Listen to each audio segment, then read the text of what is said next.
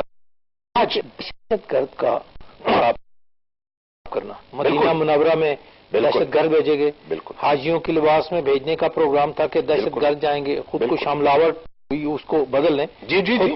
جب یہ اور پھر جب حضرت امام حسین علیہ السلام کھڑے ہوئے کہ اصل ہاتھ کو بے نقاب کروں کہ ان کے پیچھے تو اصل ہاتھوں کو بھی دہشت گردوں کو بے نقاب کرنا، یہ واقعہ ہمیں درس نہیں دیتا ہے. یقینی طور پر میں اس لیے اکثر کہا کرتا ہوں کہ کربلا ایک دانشکدہ ہے.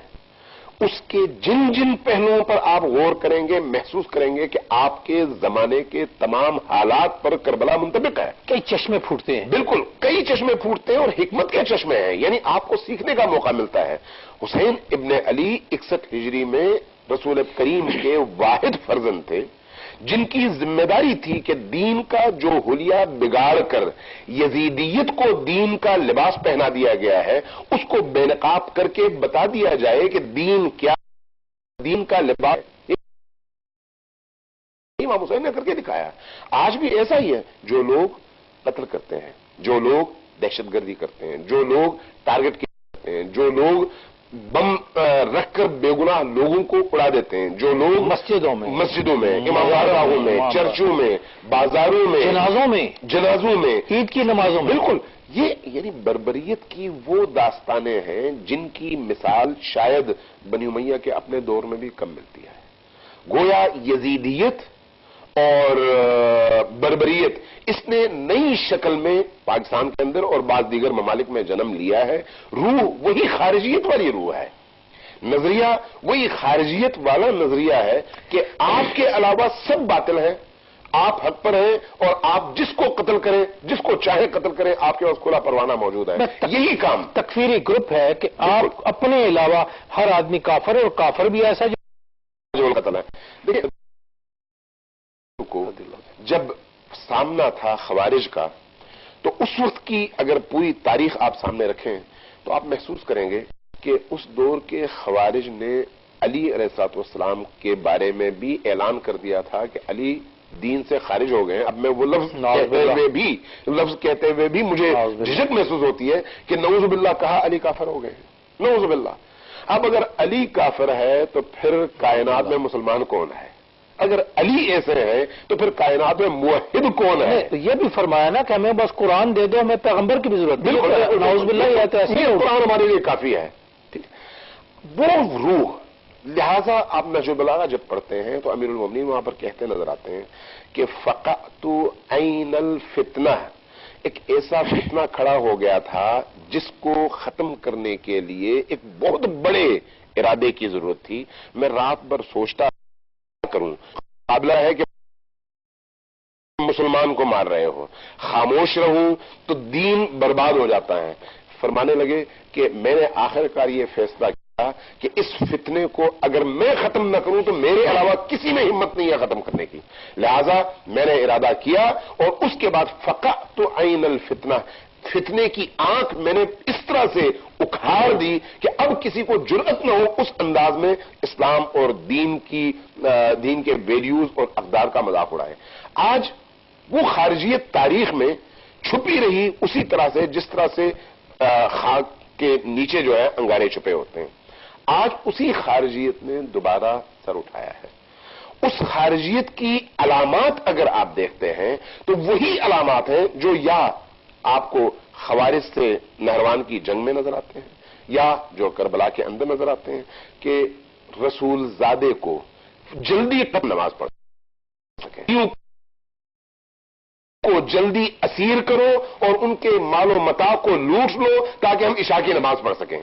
یعنی نماز بھی ہے، لوٹ بھی ہے، اللہ سے دشمنی بھی ہے اور نماز بھی ہے. یہی چیز اس وقت پاکستان میں بھی آپ کو نظر آتی ہے، بعض دیگر دنیا کے حصوں میں بھی یہی چیز آپ کو نظر آتی ہے.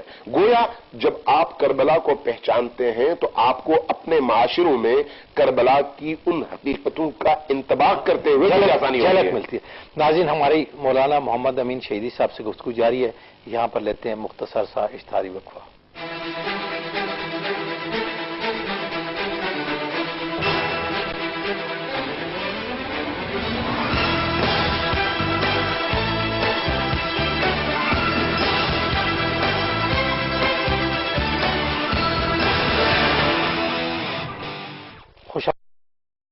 مولانا محمد امین شہیدی صاحب سے گفتگو جاری ہے، ان سے مزید سلسلے میں گفتگو کرتے ہیں۔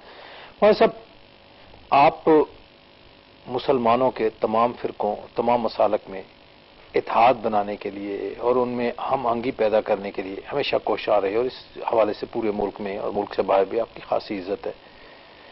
مشکلات آپ کو کیا پیش آتی ہیں؟ دیکھیے، یہ ایک سلگتا ہوا موضوع ہے۔ آپ جانتے ہیں کہ اسلام دنیا میں غلبے کے لیے آیا ہے، اور یہ جو 21ویں صدی ہے یہ بہرحال عالم اسلام کی بیداری کی صدی ہے۔ لیکن اسلام کو جس چیز نے سب سے پہنچایا، اسلام کے اندر کے فرقوں کے آپس کے وہ اختلافات ہیں جو گزشتہ 14 صدیوں سے کبھی بھی حل نہیں ہو سکے۔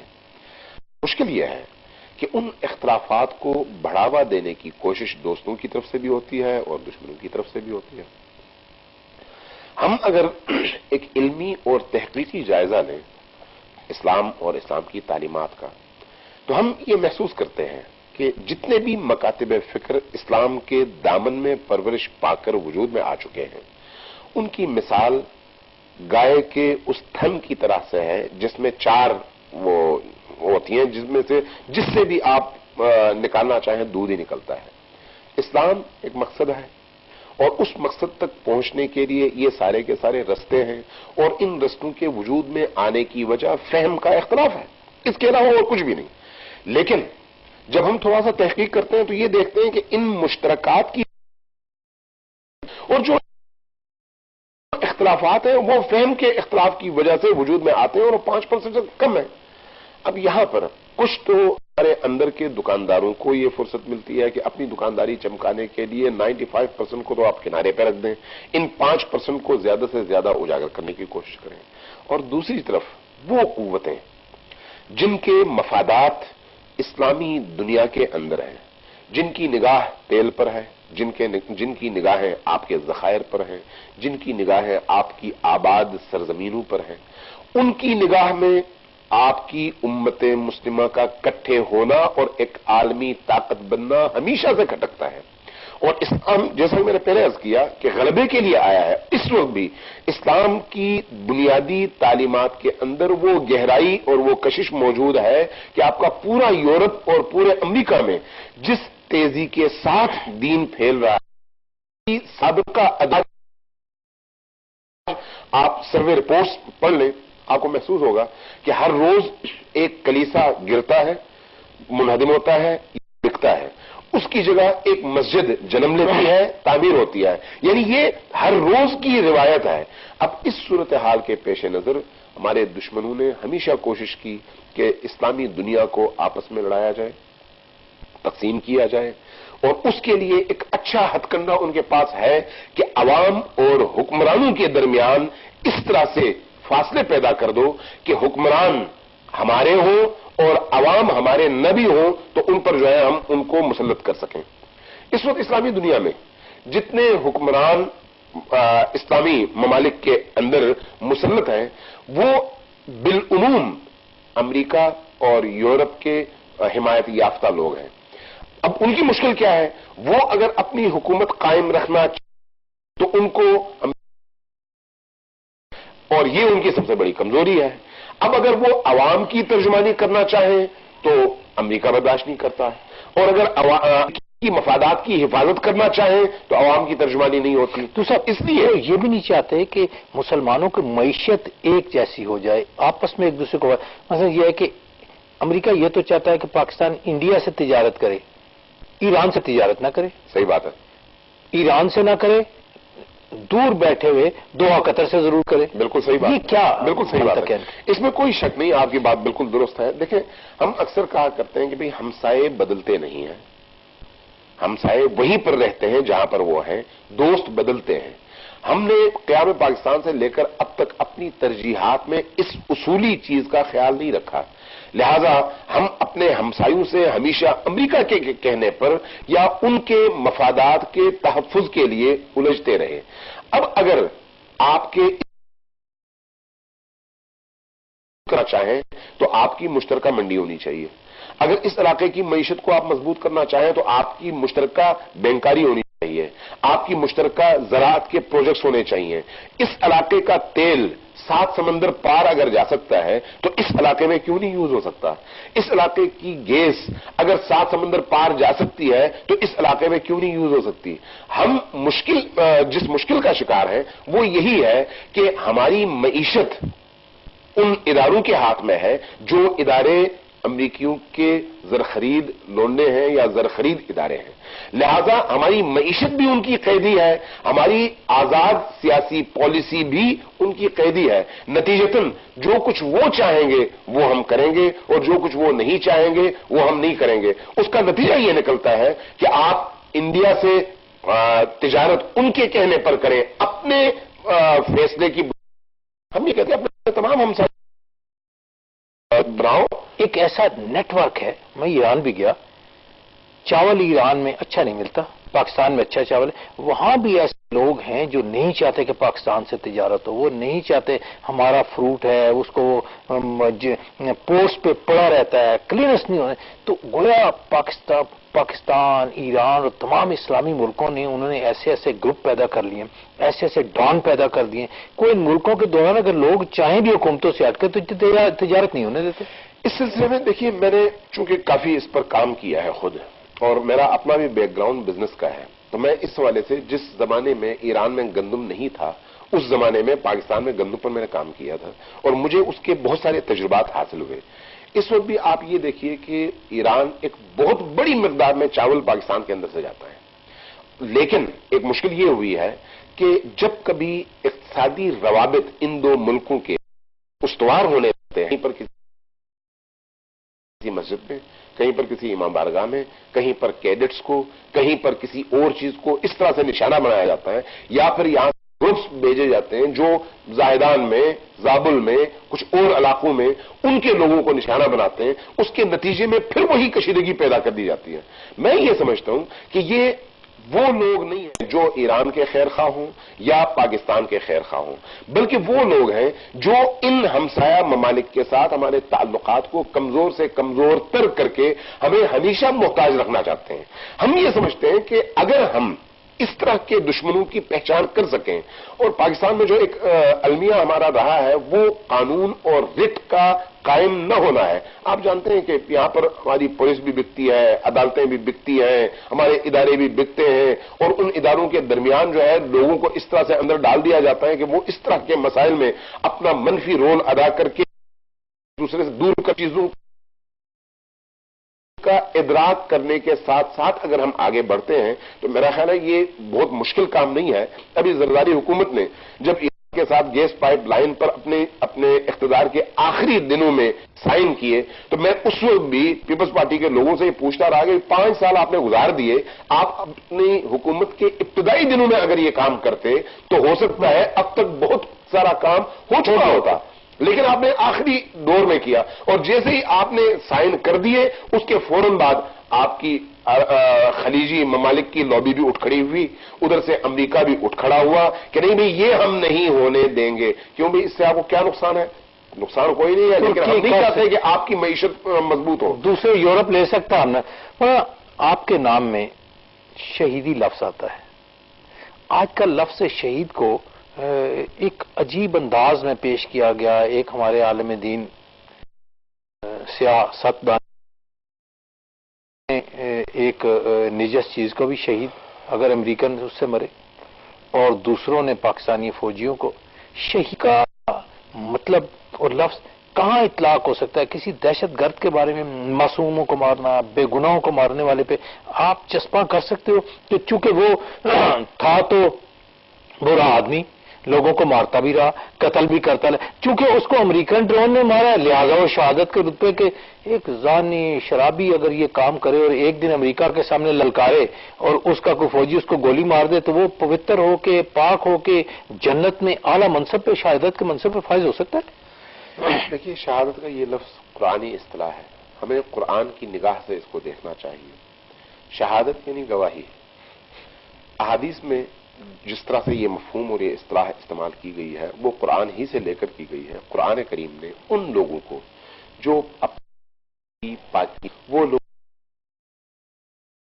جو شجاعت کا مظہر تھے، وہ لوگ جو روحانیت کا مرکز اور محور تھے، وہ لوگ جنہوں نے اپنے دین کی خاطر تن من دھن اور اپنا سب کچھ نچھاور کر دیا اور سر کٹا دیا، ایسے لوگوں کو قرآن کریم نے شہید کہا اور کہا کہ یہ ہمیشہ زندہ ہیں اور عند اللہ روزی پاتے ہیں اور رزق پاتے ہیں۔ خود شہادت کا لفظ جو ہے یعنی دیکھنے کے معنی میں ہے، شہادت دینے یعنی دیکھنا، اس لیے حدیث میں یہ آیا ہے کہ الشہید ینظر الی وجہ اللہ، شہید اللہ کے جمال اور جلال کا نظارہ کرتا ہے، چونکہ وہ اس مقام پر پہنچتا ہے۔ یہ اتنا جلیل القدر مفہوم ہے اور مرتبہ ہے۔ اللہ تبارک و تعالیٰ نے قرآن کریم میں انبیاء کے ساتھ، صالحین کے ساتھ، صدیقین کے ساتھ، اولیاء کے ساتھ شہید کو بھی شامل کیا ہے اور کہا یہ سارے رتبے کے لحاظ سے ایک ہے۔ اتنا اب ہمارے ہاں جن لوگوں نے اس لفظ کا استحصال کیا، میں یہ سمجھتا ہوں کہ یہ نظریاتی مسئلہ نہیں تھا، یہ سیاست تھی۔ انہوں نے سیاست کی ہے۔ یہ لفظ پاکیزہ لفظ ہے، اس لفظ کا استحصال نہیں ہونا چاہیے۔ اب وہ شخص جو 200 250 بے گناہ مرد و زن اور بچوں کا قاتل ہو، وہ شخص جو خیبر بازار میں، قصخانی بازار میں، مونا مارکیٹ میں، آپ کے راجہ بازار میں، آپ کے فوجی چھاونیوں میں، آپ کے ایئر بیسز میں بے گناہوں کا قتل عام کرتا ہے، معصوم بچوں کو ان کے جسم کے اعضاء فضا میں بکھیر دیتا ہے اور اس کے بعد بڑے مزے سے دعوے کرتا ہے کہ میں نے ان کو مارا ہے، میرے حکم پہ مارا گیا ہے، اگر وہ بھی شہید ہیں اور امام حسین بھی شہید ہیں تو نعوذ باللہ، میرا خیال ہے اس لفظ کا اس سے برا استحصال اور اس سیاست سے ہمیں نکلنا چاہیے۔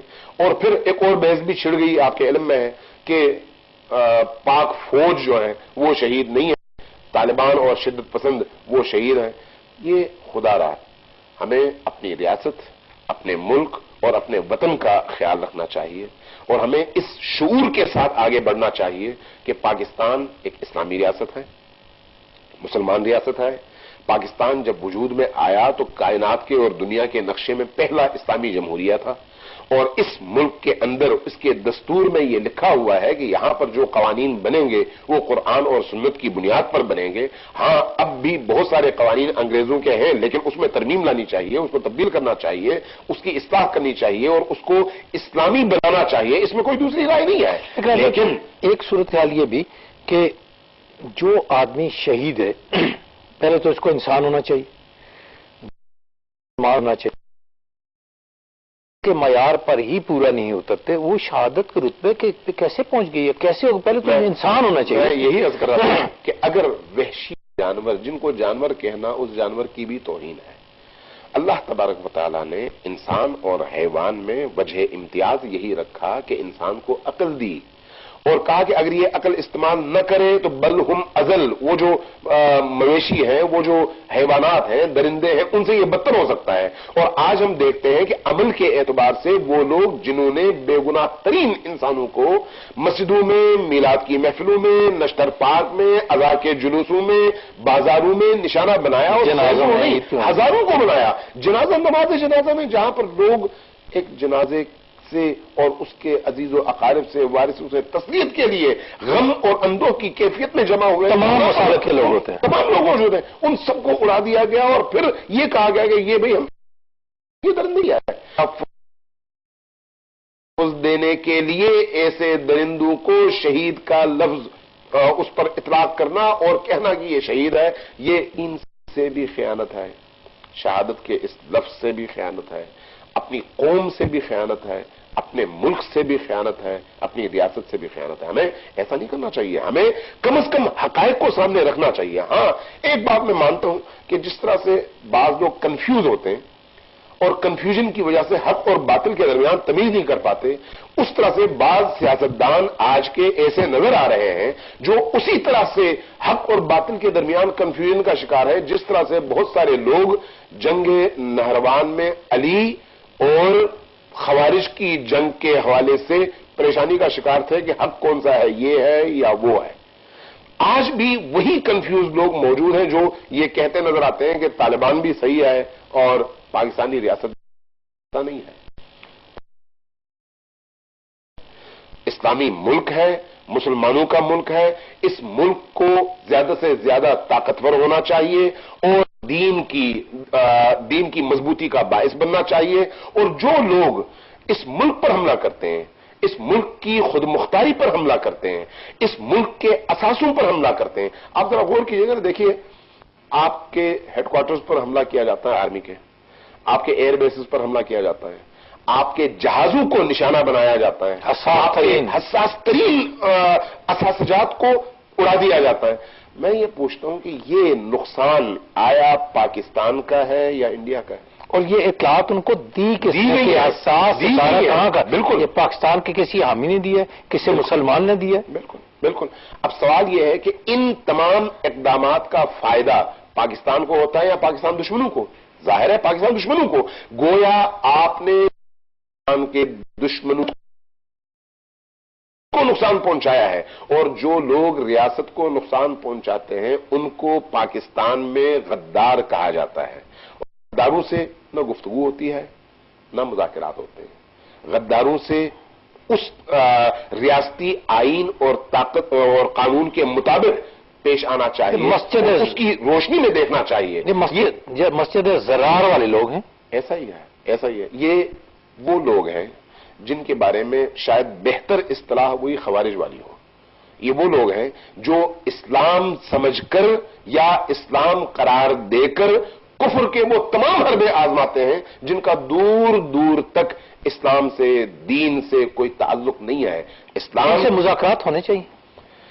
مذاکرات میں تو اس کا حامی نہیں ہوں. مذاکرات ہونے چاہیے, لیکن کس سے؟ قاتل سے؟ کس سے؟ وحشی جانوروں سے؟ کس سے؟ جس کو انسان اور حیوان کی تمیز, کس سے؟ وہ لوٹتا ہے جو گھروں کو بھی لوٹتا ہے, جو آبادیوں کو بھی لوٹتا ہے, جس کے ہاتھ میں کلاشنکوف آ گیا ہے اور اس کی نگاہ میں تمام لوگ حیوان بن گئے. وہ گاجر مولی کی طرح سے لوگوں کو کاٹ کر ان کی لاشوں کے انبار لگا دیتا ہے. کیا اس سے مذاکرات؟ نہیں.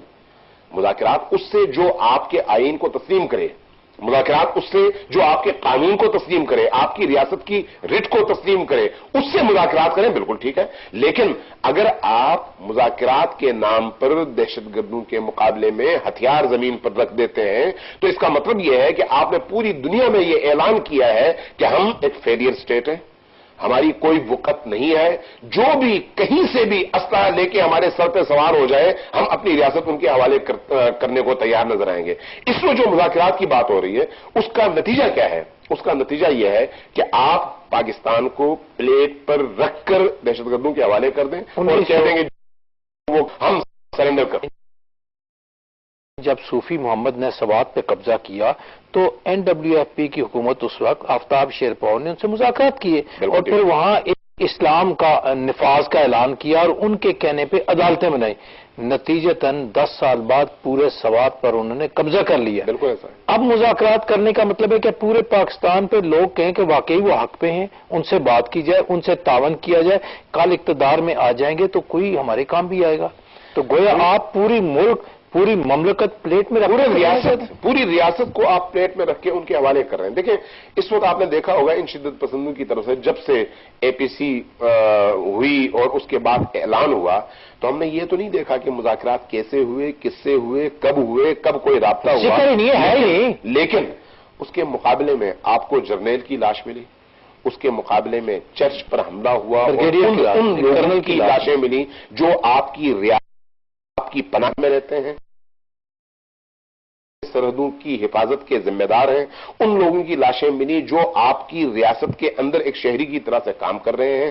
ان لاشوں کے ملنے کے بعد بھی اگر آپ کہیں کہ ہمارے مذاکرات ہونے چاہیے اور پھر ادھر ادھر سے یہ آوازیں بھی آنے لگیں کہ ہمیں حکومت میں حصہ ان شدت پسندوں کو اور دہشت گردوں کو دینا چاہیے. آپ جب حکومت میں حصہ بھی دیں گے تو اس کا مطلب یہ ہے کہ جو ان کے مطالبات ہیں وہ سارے کے سارے آپ تسلیم کر رہے ہیں. اور انہوں نے پہلا مطالبہ یہ کیا کہ آپ جیلوں میں موجود تمام قیدیوں کو چھوڑ دیں, تمام قاتلوں کو, تمام بطہ خوروں کو, تمام اغوا کاروں کو, تمام ان لوگوں کو جو اغوا برائے تاوان کے ذریعے سے اپنی معیشت چلاتے ہیں, ان لوگوں کو جو